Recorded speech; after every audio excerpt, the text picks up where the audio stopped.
それでは仕事について解説します。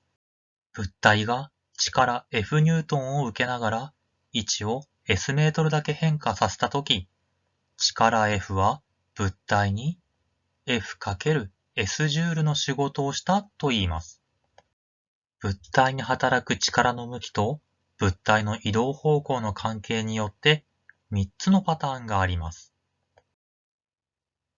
方向が同じだったら仕事は正、逆だったら負、垂直だったら0となります。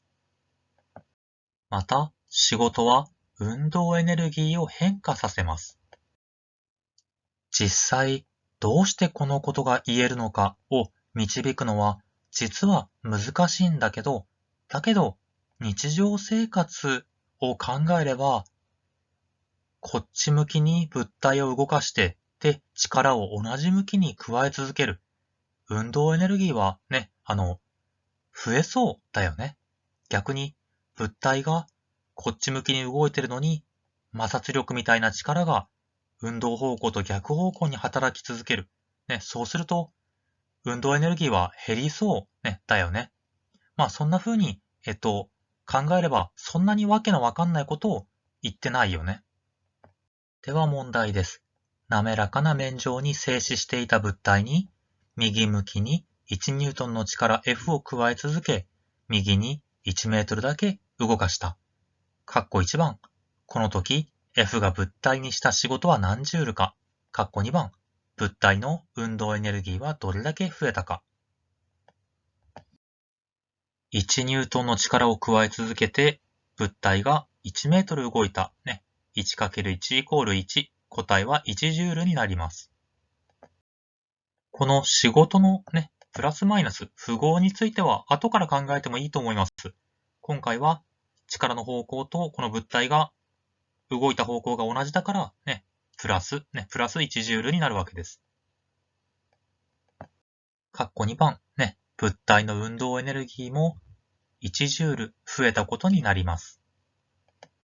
これは少し難しいから、今はね、飛ばしてくれても OK かもしれないけど、正確には仕事は F コサインシータ× S と表すことができます。例えば、この物体に斜めに力が加わっているとき、はじめに見た3パターンのどれでもないね、斜めに力が加わっているとき、そんなときは、F サインシータと F コサインシータに分解しちゃえばいいんだ。で、実際、仕事をするのは、こっち向きの成分だけ、ね、F コサインシータの成分だけが仕事をすることになります。こっちの F サインシータの成分は仕事をしません。こっち方向に物体が動いてるけれど、こっち方向にね、力が働いている場合は、この力は仕事をしないんだったよね。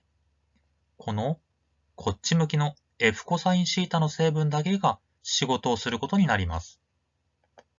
ではちょっと難しいことも、お話ししておきます。ね、ちょっと FS グラフを考えます。縦軸に F、ね、横軸に S を取る FS グラフを考えてみます。FS グラフの面積が仕事を表すことになります。F が力、S が移動距離、ね。F×S は仕事を表します。高校ではね、F の値が、ね、F の大きさが一定の場合しかね、ほとんど議論しません。もちろん現実には F はこんな風にね、変化する場合ももちろん現実にはあります。だけど、高校でね、扱う状況はほとんどF の大きさが一定の場合だけです。